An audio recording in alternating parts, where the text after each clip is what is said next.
Decided to try something a little bit different today.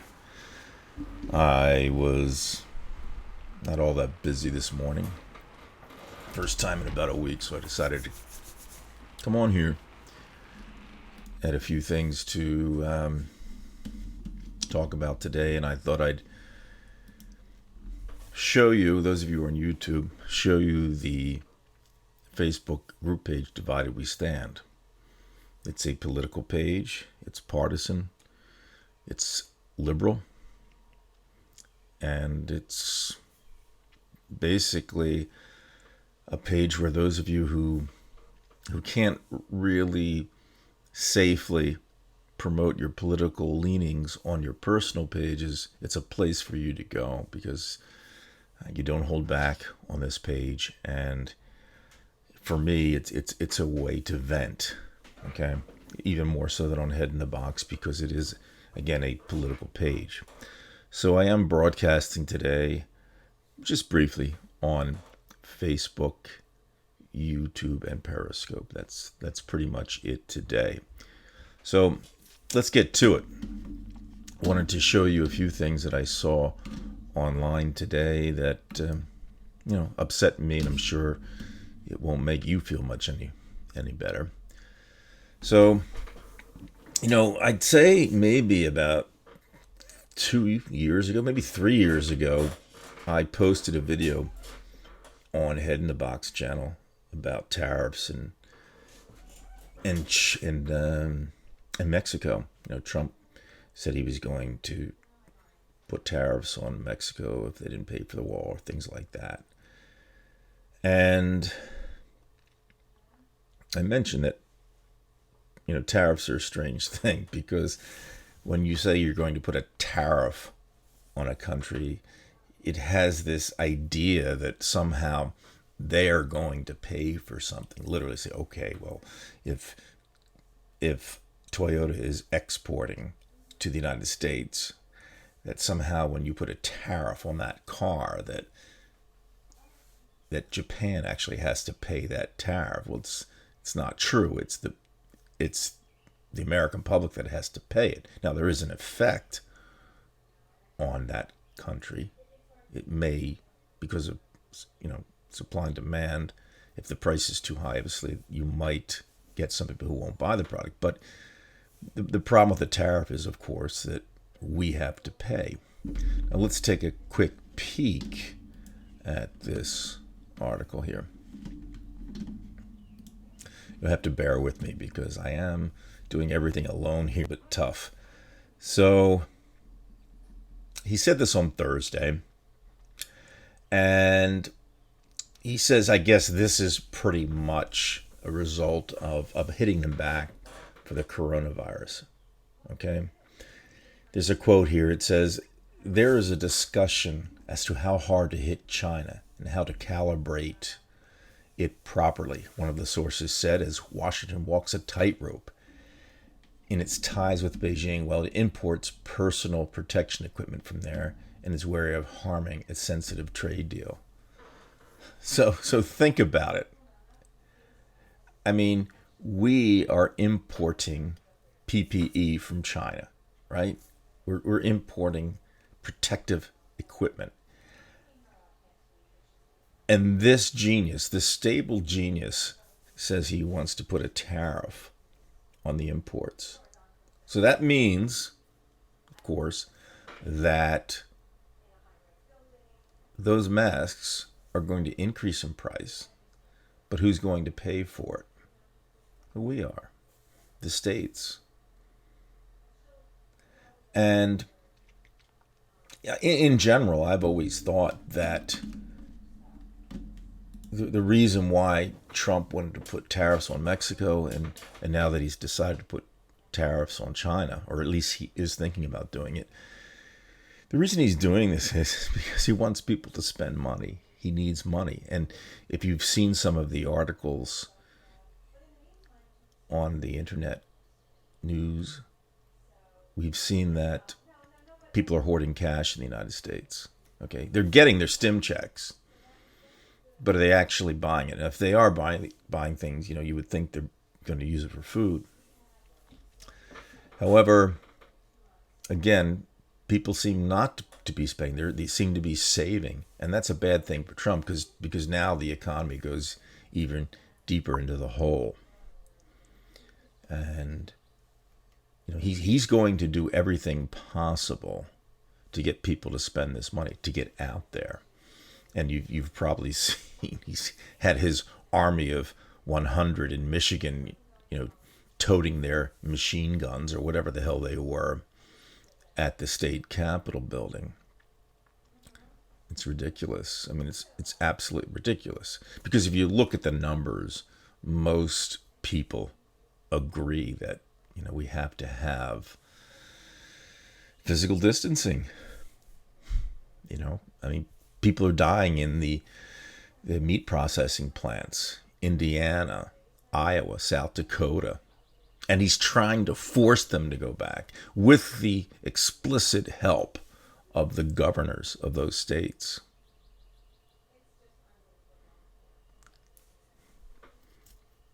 So what does that say?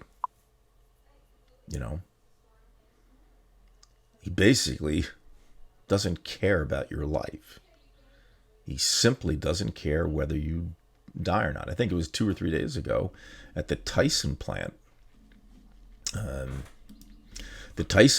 We had something like 6 deaths in one day.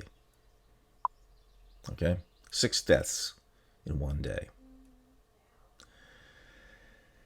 And you have roughly 2,000 workers at these plants, and probably, roughly half of them have tested positive for coronavirus. And they're being told by the governor in Iowa, you get back to work. And I think this is also happening more or less in Georgia. He told you go back to work. Rachel Maddow brought this up. And if you don't go back to work, you don't get paid. Right? So now you have to decide basically whether you're going to die slowly through the economy and not get a job, or are you going to die from going into that plant? And it's a very tough decision that he has put people in, and his own people, because if you look at where the meat packing plants are, they're in the conservative areas. When they start dying and start realizing, hey, he's trying to get me to go back into that plant. He's willing to give up my life. It's kind of like Pence, going into, the clinic there without the mask. He's going to jeopardize somebody else's life. And the others are trying to help him by wearing the masks. The duplicitous. So this is going to create a big problem because he's doing everything possible to get that money back into the economy. And I think he's desperate because he knows he only has till November. Okay? All right, so let's go a little bit further into our Facebook group here. So that was Trump with the tariffs. Interesting video with Brent Terhune. Yeah, Brent's great. A lot of people get fooled by Brent Terhune. He obviously uses parody and very effectively. So much so that so many people actually believe him. And I think it was the first time I saw him was probably about a month and a half ago or something like that. And it took me about a minute, but then I realized, this guy's got it going. Because I had done that myself with South Philly Joe. I like parody because it's another way of venting, and I think this guy's doing it. So let's why not check it out? If you haven't seen Brent, let's do it. So I was at the stay-at-home protests, and I just seen on Fox News all these liberal Democrats are out here whining and crying and boo-hooing. saying I should be arrested. Well, if leaving my house is wrong, then I don't want to be far right. And you know, they say the empty can rattles the most, and I'll be goddamned if I'm not the loudest one in the bunch. We weren't doing nothing. All we were doing was peacefully protesting by yelling in them cops' faces. It was like a First Amendment version of that I'm not touching you game. And yeah, we were open carrying our pacifier AR-15s, looking like some kind of great value Call of Duty. I need that gun to protect myself against the government I'll defend to my dying day. And you might as well call me Bon Jovi, because this is my life. And it's my God-given right to go to Spencer's Gifts in the mall. It's what the Founding Fathers wanted. And it's my wife's God-given right to get her roots done. And if they could see her hair, it's what the Founding Fathers would have wanted.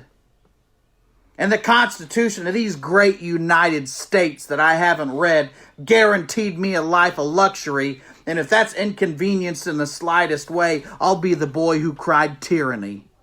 I'll throw the biggest temper tantrum you ever seen, all in the guise of protecting my liberties. Open up the state. I'm trying to open carry at a Build-A-Bear. It's essential. Now get off my property. All right. So that was Brent. You know, and you notice the vernacular. He's using like, I seen it. I mean, it's perfect. I believe he's from Indiana.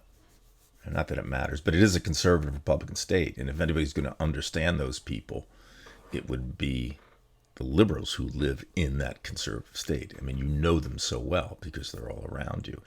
That happened with A.J. Norton, who's from Texas. He's from Austin, although Austin's a liberal city. He certainly knows the state of Texas. And, you know, you kind of firmly understand the psyche of the people who are against you. Yeah. So, it's some brutal stuff.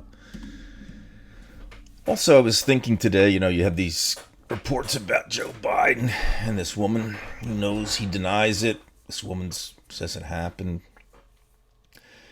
And you start thinking about the Brett Kavanaugh situation, which gets me angry as it is, because if you remember, they truncated the investigation. I believe it was only a day or two. And it only had to do with the one woman's accusations. So it just occurred to me this morning. I thought, you know what? Trump's worried about the fact the economy's, you know, going down. People aren't spending money. Unemployment, when I'll talk about that in a few minutes. So he knows that he's in a desperate situation.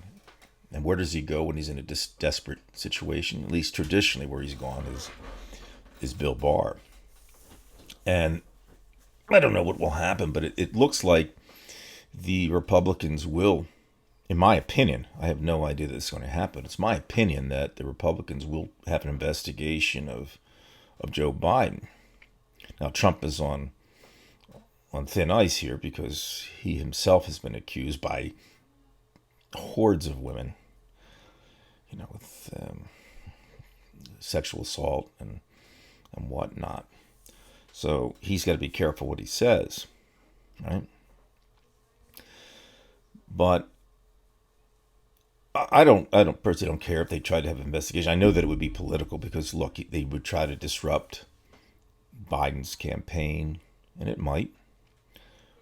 But I'd say, you know, you're not going to get the same thing out of the Republicans. They're going to want to do an entire investigation of all claims, and there would be no truncated, in any way, no truncated investigation. They would certainly try to, you know, extend it like they did with Benghazi. So even though they know it may likely not be true, well, in this case, I don't know, but they would just make it true for some months. So in the perspective of the American voter, until you actually know the truth, you're going to think that, you know, he's guilty of such things. So this is what I think he's going to do. In the same way that Bill Barr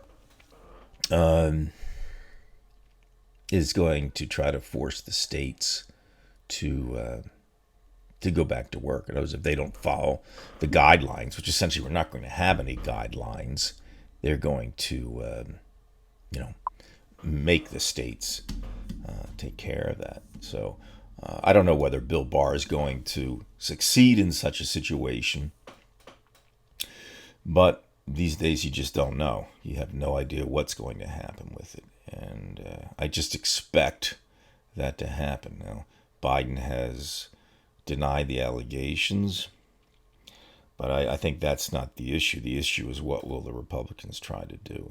And I think they are going to be getting desperate because the polls look bad for him, and a lot of people who are out of work will cause a problem for Trump. Which brings me to the next point, and that is that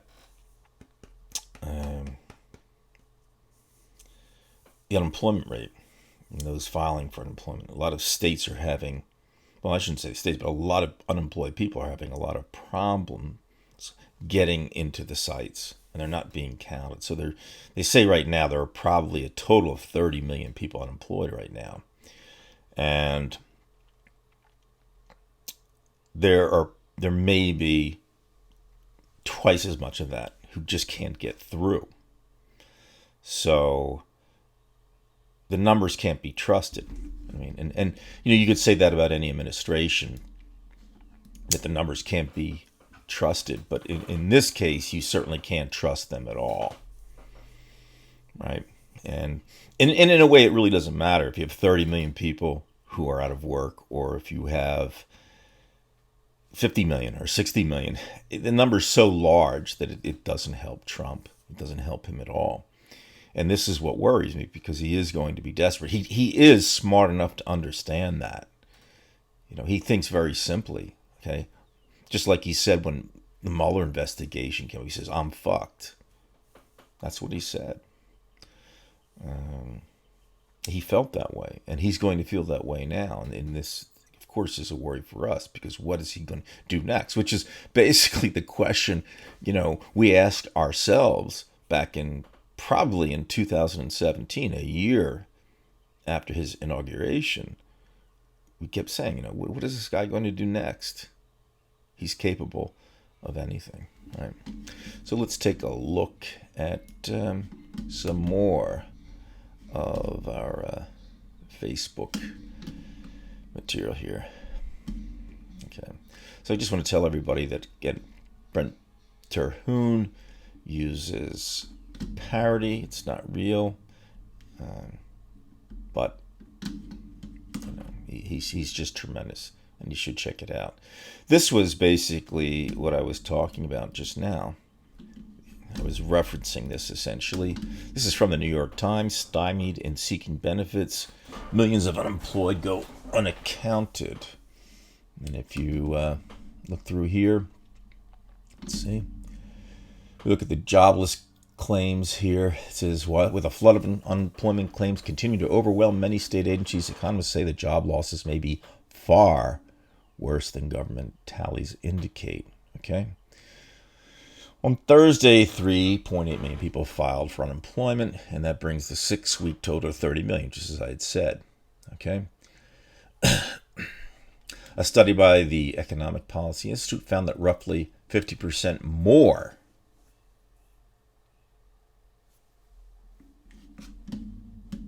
get it? 50% more. That's then counted as filing claims in a recent 4-week period may have qualified for benefits, with the difference representing those who were stymied. Okay, so you just make it difficult for these people, which again makes it difficult not only for them but for the rest of us, because what happens when things get out of control? And they'll get out of control in the poor areas, not out in the Midwest. I mean, those people, don't have any tolerance for it, but at least they can feel somewhat secure out there.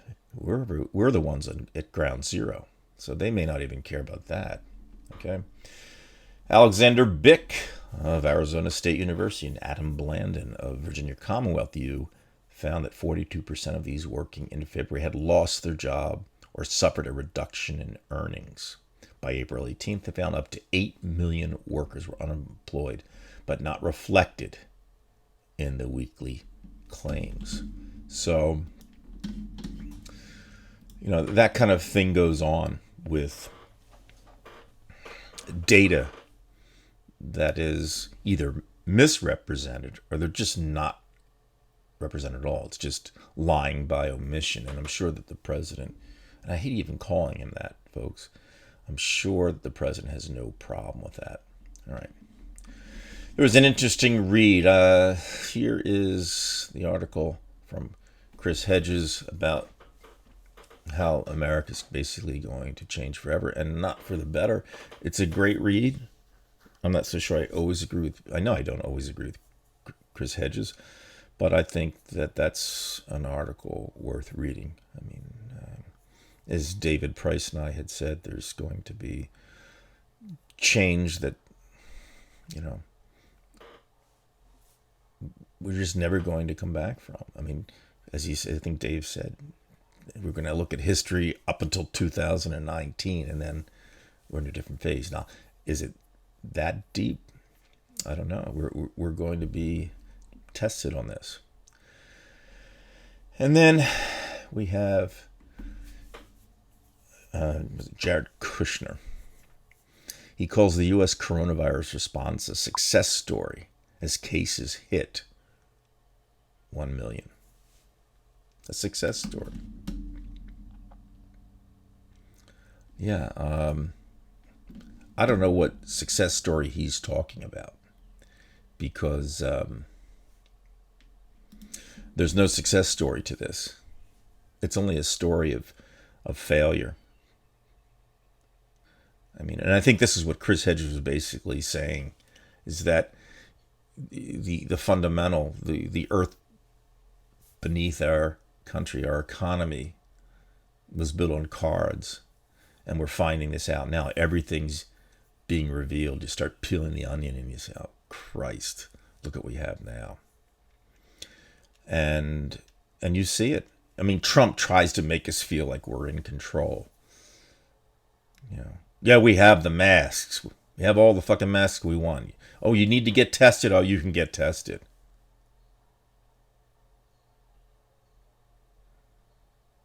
But he still wants those meat plants up. Why? Because he knows there's a threat.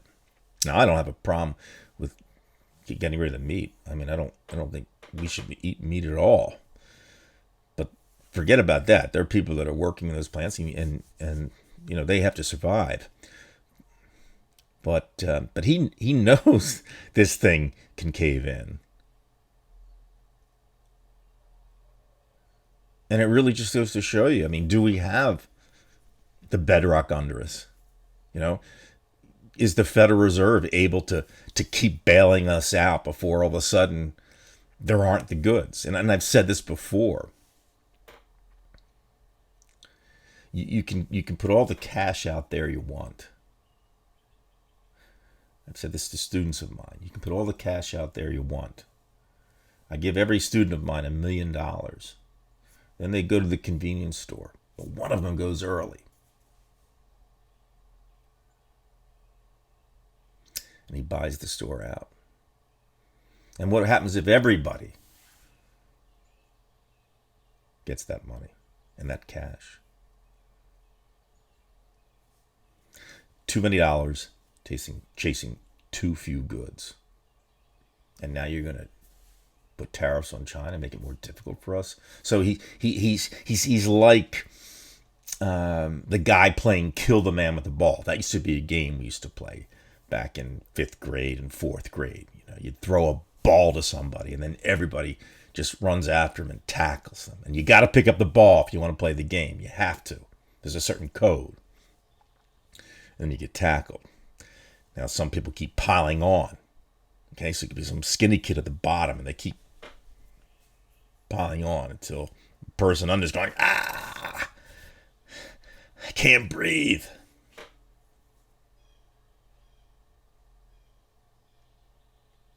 We can't breathe. We can't breathe. And he's piling it on. The son of a bitch is piling on. He's got people who are willing to do this. And this is why I am so worried about the elections. Because the one thing he had was the economy.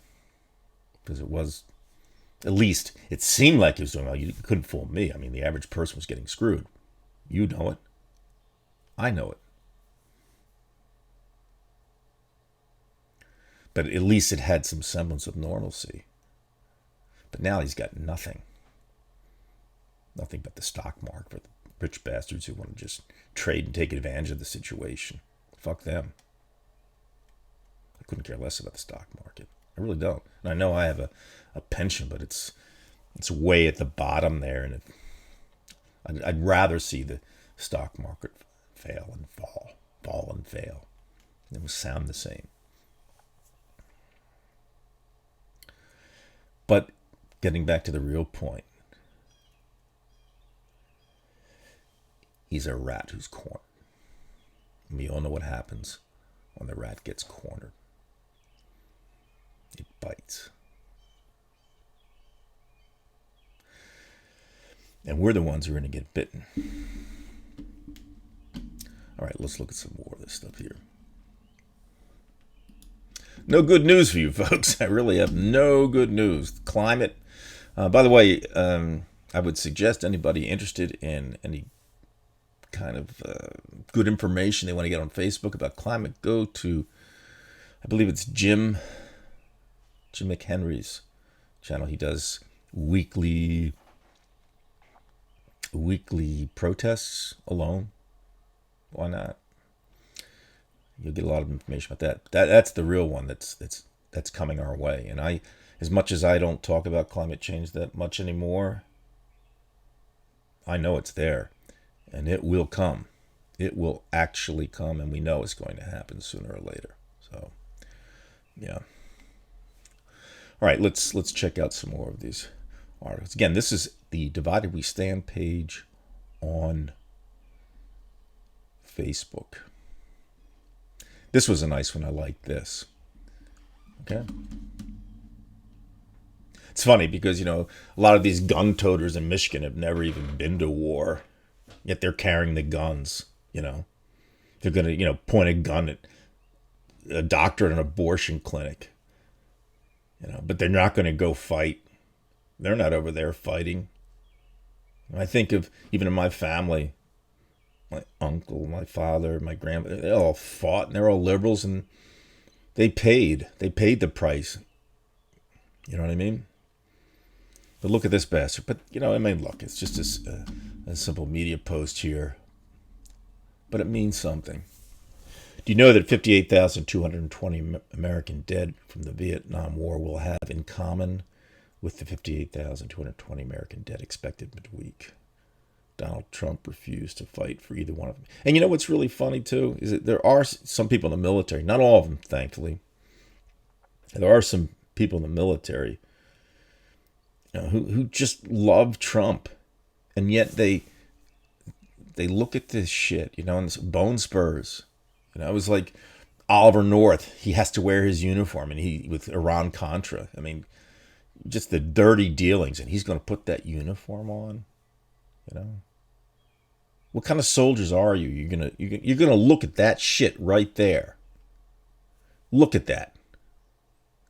The guy evaded the war when the average, 18-year-old, was killed, or worse, came back as a paraplegic. Where were they? People like him, Dick Cheney, he never served anything. George Bush, the National Guard, who knows what the hell happened with that situation. It's shit. So we had some interesting commentary there. George Lennon, he's a lifelong military guy, good friend of mine, really good friend of mine. He knows what it is. Anthony Davis, he's a big supporter of this page. Gary Peacock. And just like that, Republicans became pro-choice. Okay. So, that is a good point, because these conservatives, they're the first to complain about abortion. And I think they do it just because they want to make it tough on poor people. and liberals, because they're going to get the abortions themselves. That's what they'll do. They'll do that. They've done that. But now all of a sudden, they want to have their rights to keep things open. This is my body. I can do what I want with it. Oh, but when something applies to me that I don't like, then I'm just going to skip it. Kind of like they'll go through the Bible and they'll not kill, except, that Democrat who's a liberal, I'll kill him because he's a motherfucker. They make their own rules, folks. They make their own gods. They make their own news. So, yeah. Pretty shitty, huh? No good news. There's the real me. All right, let's see if we have any comments. I don't know. I'm getting close to the end here. I've been on for half an hour. I don't want to make the show long. Window. Comments. Oh my God, we do. All right. It's my job. Let's see what this one is. You care more the lies of conservative people than Trump does. Trump has no empathy at all. He just wants the money to keep flowing. He's right. Absolutely. Absolutely. Tax breaks for the wealthy and asking states to go bankrupt. Refusing to support $15 minimum wage. Tariffs. That is, we pay. Requiring rent during a pandemic. Excellent comment, whoever that is from Facebook. Thank you. Tax breaks for the wealthy. Right. Tax breaks for the wealthy. And especially, look at the payroll tax.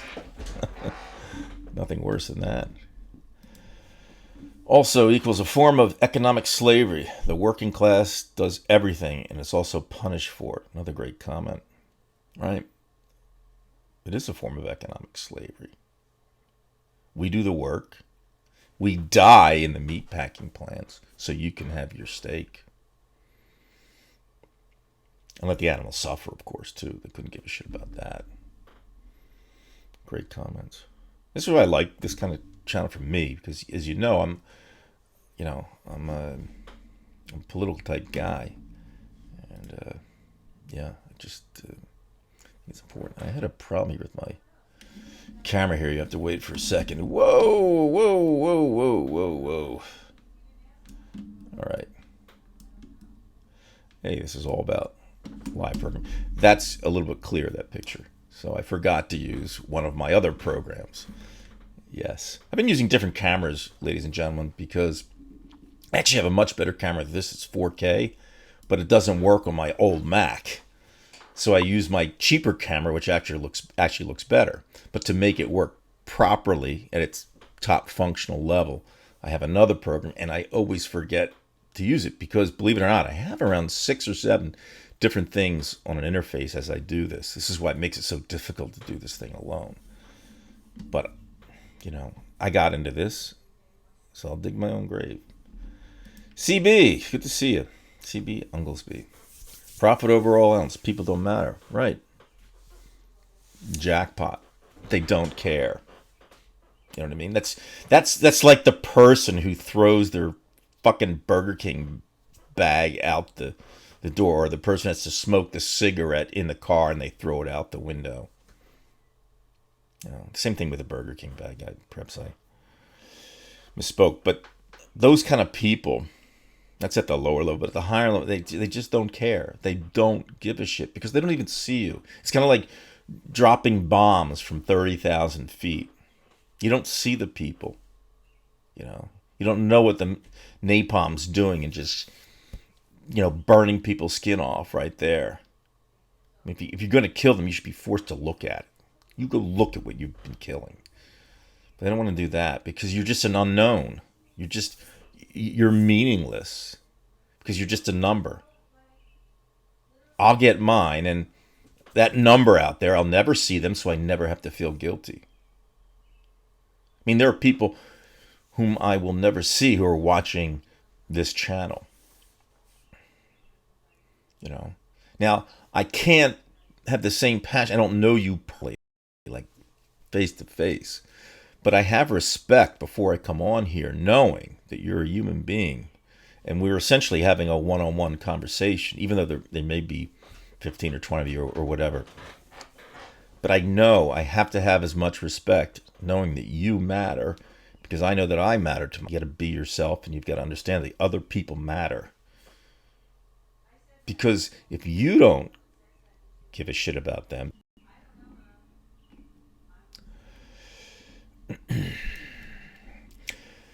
CB, he wants to keep adding cars to the money train.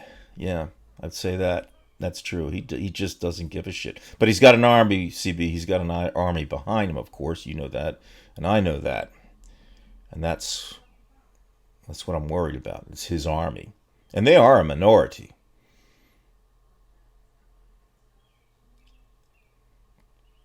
But that's what they have the Electoral College for. I think Trump was banking on Burisma, but didn't expect the pandemic to give Biden arguments against his ineptitude. It would not surprise me if the GOP fully investigates like Benghazi. Yeah, that's what I was saying with the Benghazi thing, right? And maybe he was banking on Burisma, and maybe they'll just do all of it. But, if you think about it, he doesn't have much time, and there is a pandemic. Now, people are at home. Maybe they would watch something like that. Or maybe they could do it just to... sometimes I wonder, are they doing this just to infuriate me? Maybe they know they're going to go... they knew they were going to go nowhere with Benghazi, right? They knew it in the end, because they knew the truth. Just like Devin Nunes knows the truth. This virus will kill you. And putting people in the restaurant will kill you. He knows it. But he wants to make you angry because he hates you, because he's such a selfish bastard. And he doesn't care about you. You are completely worthless. You're like the dog that's going to be chained out to a tree and just let you suffer.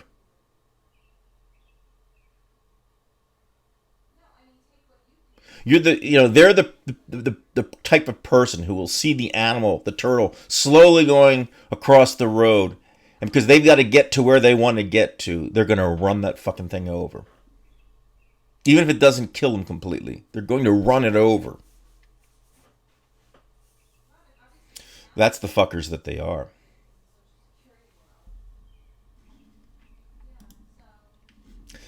Any gig worker or independent contractor who doesn't have unemployment insurance will not be reflected in the numbers.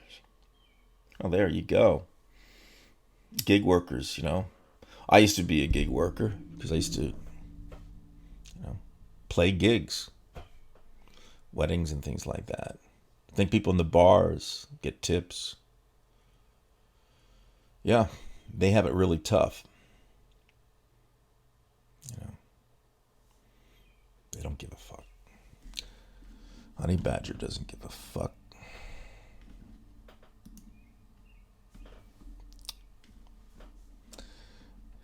David needs meat. And Dave does eat meat, but Dave has a lot of good politics. He doesn't agree with me on the animal thing, but maybe one day I'll convince him. He knows that it's torturous, but he puts animals ahead of humans over. He thinks they're more. He knows it's wrong, but he believes that animals. The human beings he cares for the most, and I don't follow that opinion, but Dave does have the right politics aside from that kind of thing. But that part I don't agree with him on at all. So we now have Miller and Kushner deciding policy. Lovely. Well, I think Trump still decides policy, but Miller is smart in a certain way that he knows he knows Trump's impressionable. So he gets him all upset. He's like the guy who he knows how to get the tough guy up angry to fight somebody else that he wants himself to deal with. He wants somebody else to deal with, so he instigates it. Miller, I think, is that type of guy. You just watch Trump read his speeches. It has Stephen Miller written all over it. and they become one and the same. I'm not saying that Stephen Miller is the ipso facto president, but it wouldn't take, if you really understood someone like Donald Trump and you were very close to him, I probably think you could influence them because you know what they like. And then you kind of work with, like I say, you work within the political system to try to get something done. In a bad or a negative sense, Miller probably works within the psychological system to get what he wants. And Miller's been there all along, if you think about it. He's been right there. He hasn't been fired. And he will probably be the last one to be fired because he knows what to do. He knows what to do. And Kushner, I don't know, it's that guy. So, yeah. I'm a lifelong meat eater. I tried Beyond Burger the other day. I'm sort of good. Unknown, but you're not unknown. I don't know who you are, but thank you, really. I started eating Beyond Burger a lot. And I do eat vegetarian burgers. And, they're all right. And I was glad that Burger King did that. And, of course, they're only doing it for the money. They're just opening up another market. But it's better than, at least, you're not killing an animal. I mean, you're probably ruining your arteries. I got sick of them, actually. I can only take so much of them. But, again, it's like being in the political system. It's not great for you. There's probably triglycerides and all kinds of oils there that you don't need. Messing up your arteries, but if it saves, each person can save a cow every year, That's a lot of cows. Just gotta stop that shit. All right. Well, you notice I've been using the facial recognition. It's pretty good, I didn't look like this when I was younger, but it's sort of close. But no, I didn't really look like this. It kind of gets a little bit like it. So I just like having fun with this. But I think it's good for doing the parodies, which I will probably do in the future on another channel, my South Philly Joe channel. This facial recognition works better than any of the other ones. I have one from, I think it's from Croatia, but it's not good. It doesn't, they have like the cutouts where you can kind of see my eyes or my lips. It's not perfect. This is from FaceApp, and they're very careful that they just do the facial recognition of your own face, because you can do these deep fakes, and which are great. I mean, they're you could do some tremendous parodies, and I'd love to have them. I mean, there's a channel called Control Shift Face. I think that's what it's called. If you go on YouTube, I think that's what is that it? Control Shift Face, and the guy does it really, really well. And yeah, it's really good, but it's dangerous because you could obviously cause some big problems with that. So this one's good because it's just yourself and it just plays with it. So for example, I've got the smile one, and here I'll be upset. I think it will. Ruins the battery there for my phone. There we go. Looking down, and then yeah, whatever. But I won't be doing too much of that. Just when I go into parodies, I think that's what I'll do. I'll just do a parody on Republicans, things like that. So in any case, if you would, I would ask you to please subscribe to this channel. It's Divided We Stand on YouTube and also on Facebook, the Facebook group.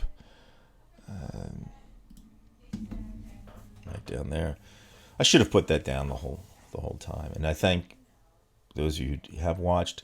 I know we had Scott Murto subscribing recently, and Meisterpool, some folks that were always with me with iGeneralist actually a long time ago. Some were from Head in the Box, and someone on my channel was iGeneralist prior to Head in the Box. Chris Petrie.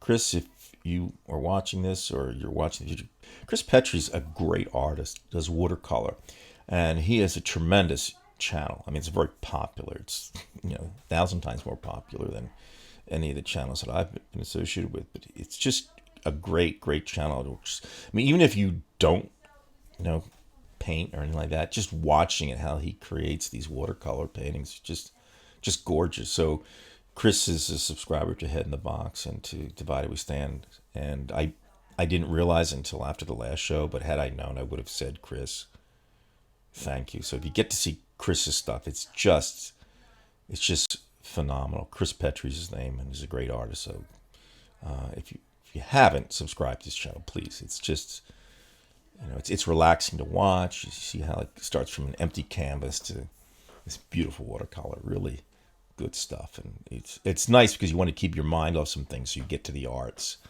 And Chris has been a supporter of our Head in the Box channel on the Reality Report Show with Paul. It's nice to have this, folks. So please subscribe. I know this isn't the type of channel that's going to have a lot of subscribers, but it's okay. I don't mind. I do this because I like doing it, and if it becomes a channel of 200 subscribers, that's what it is. I mean, that's who I remember, the people who started out with this. So that's all that really matters. Because we're just a little dot in the expanse, and it doesn't really matter anyway. But it does matter. All right. Hang in there, folks. Be yourself. Live